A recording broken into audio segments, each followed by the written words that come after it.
विश्व के सभी मेरे साथियों को राजरत्न अम्बेडकर की ओर से जय भीम, नमो बुद्धाय। द अनटोल्ड अम्बेडकर के छठे भाग में आप सभी लोगों का स्वागत है। कल यानी 14 अप्रैल 2020 को हम लोगों ने पूरे विश्व में डॉक्टर बाबा साहब अम्बेडकर जी की जयंती मनाई। कानून का पालन करते हुए, नियमों का पालन करते हुए पूरे विश्व में बाबा साहब अम्बेडकर जी की जयंती मनाई गई। इसलिए मैं सभी अम्बेडकरवादियों का तहे दिल से शुक्रिया अदा करना चाहता हूं। कल मोदी जी ने भी अपने भाषण में डॉक्टर बाबा साहब अम्बेडकर जी को अभिवादन किया। इसलिए मैं मोदी जी को भी श्रद्धांजलि अर्पण करना चाहता हूं कि मोदी जी ने बाबा साहब अम्बेडकर जी को अभिवादन किया। उसके लिए मैं मोदी जी को भी श्रद्धांजलि अर्पण करता हूं। देखिए, हर साल हम लोग डॉक्टर बाबा साहब अम्बेडकर जी की जयंती मनाते हैं। मैं उदाहरण के तौर पर महाराष्ट्र की बात आपको बताना चाहता हूं।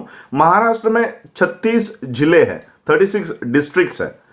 हर डिस्ट्रिक्ट में डॉक्टर बाबा साहब अम्बेडकर जी की जयंती हर साल बड़े ही उत्साह के साथ मनाई जाती है। सोलापुर, नांदेड़, यहाँ ठाणे, मुंबई और कई सारे ऐसे भुसावल, जलगांव, ऐसे कई सारे डिस्ट्रिक्ट्स हैं जहां पर न्यूनतम मिनिमम 2 से 5 करोड़ का खर्चा एक जिले का बाबा साहब अम्बेडकर जी की जयंती का होता है। पूरे महाराष्ट्र का अगर आंकड़ा लिया जाए, 2 करोड़ भी हम लोग एक जिले की जयंती का फंड या रकम पकड़ते हैं, तब भी 36 जिलों से अगर हम लोग मल्टीप्लाई करते हैं तो 70 से 72 करोड़ का खर्चा सिर्फ महाराष्ट्र में डॉक्टर बाबा साहब अम्बेडकर जी के जयंती पे होता है। और वो डीजे, ढोल, ताशे, फटाके, आकाश में वो सारे फटाकों का बहुत बड़ा जश्न मनाया जाता है 13 अप्रैल के रात से। तो एक स्टेट में, पूरे भारत के एक स्टेट में 70 करोड़ का खर्चा होता है। पूरे भारत में ये पूरा आंकड़ा अगर एवरेज पकड़ा जाए तो 500 करोड़ से भी ऊपर जाएगा। मैं सिर्फ मिनिमम कुछ कुछ स्टेट्स को इसमें नहीं पकड़ रहा हूं, तो फिर भी हम लोग 500 से 800 करोड़ का खर्चा सिर्फ भारत में करते हैं। और पूरे विश्व में यह आंकड़ा 1500 करोड़ का जाता है। यानी बाबा साहब अम्बेडकर जी की एक साल की जयंती का खर्चा पूरे विश्व का मिनिमम, न्यूनतम ये 1500 करोड़ का खर्चा हम लोग बाबा साहब अम्बेडकर जी के जयंती पे करते हैं। और करना भी चाहिए। 1500 नहीं, 15,000 करोड़ का भी खर्चा अगर करने की नौबत आती है तो वो भी करनी चाहिए। लेकिन किसने करनी चाहिए? किसने करनी चाहिए? चलिए जानते हैं बाबा साहब अम्बेडकर जी के लिखे हुए उस भाषण के दायरे से कि बाबा साहब अम्बेडकर जी की जयंती कैसे मनानी चाहिए। खुद बाबा साहब अम्बेडकर जी के इस स्पीच से। बाबा साहब अम्बेडकर जी की जयंती 14 अप्रैल 1956 की जयंती, 1956 की जयंती बाबा साहब के मुंबई के कार्यकर्ता चाहते थे कि बाबा साहब के जो बर्थ एनिवर्सरी है वो बहुत बड़े जश्न के साथ मनाई जाए। तो ये मुंबई के कार्यकर्ता बाबा साहब अम्बेडकर जी के पास आए। बाबा साहब अम्बेडकर जी के पास आकर इन्होंने कहा कि बाबा साहब, हम आपकी ये जो बर्थ एनिवर्सरी है, आपका जो जन्मदिन है, ये हम मनाना चाहते हैं और मुंबई में यहां पर हमने कार्यक्रम का आयोजन किया है, तो हम आपसे विनती करना चाहते हैं कि आप उस कार्यक्रम में आए।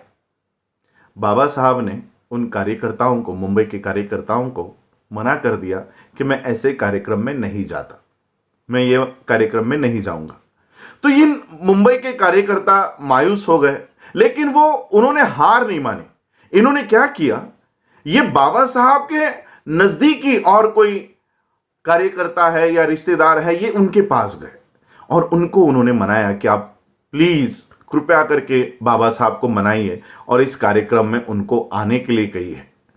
बाबा साहब को बहुत मनाया गया। तब बाबा साहब ने कहा कि ठीक है, मैं थोड़ी देर के लिए इस कार्यक्रम में आकर चला जाऊंगा। बाबा साहब के जन्मदिन का कार्यक्रम और बाबा साहब को ही चीफ गेस्ट उस कार्यक्रम में बनाया गया है। बाबा साहब उस कार्यक्रम में जाते हैं और उस कार्यक्रम में जो स्पीच बाबा साहब ने दिया हुआ है, ये स्पीच दरअसल ये अनटोल्ड बात भी नहीं है, ये बताई हुई बात है, जाहिर बात है, लेकिन फिर भी हम इस बात को अनदेखा कर लेते हैं। बाबा साहब अपने स्पीच के लिए खड़े हुए और बाबा साहब ने अपने स्पीच में कहा कि मेरा जय जयकार करने के बजाय मेरा जो अधूरा रहा हुआ जो काम है उसको पूरा करो। और कैसे पूरा करो? उस काम को पूरा करने के लिए अपनी जान की बाजी लगा दो। बाबा साहब ने उस स्पीच में हम लोगों को कहा कि मेरा जय जयकार करने के बजाय मेरा अधूरा रहा हुआ काम पूरा करो।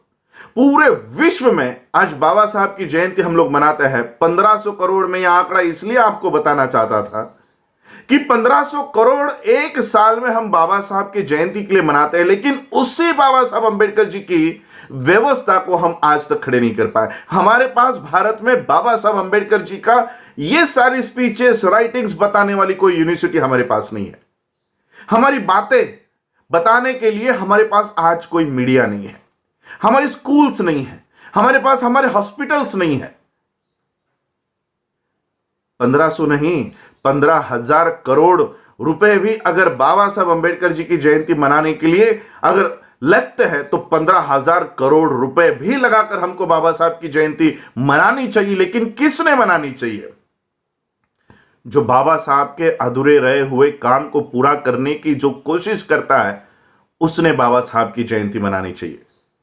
वरना हमारे यहां पर जयंती मनाते हैं, शराब पीकर डीजे में नाचते हैं, ऐसे लोग भी बाबा साहब की जय जयकार करते हैं। दूसरे दिन गणेश के चरणों में जाते हैं, ब्रह्मा के चरणों में जाते हैं, ऐसे लोग भी बाबा साहब की जयंती मनाते हैं। ब्राह्मणों को घर में बुलाकर उनसे होम हवन करवाते हैं, ऐसे लोग भी बाबा साहब की जयंती मनाते हैं। क्या इन लोगों को बाबा साहब की जयंती मनाने का अधिकार है? ऐसे लोगों को डीजे लगाकर ढोल ताशे बजवाकर नाचने का अधिकार है?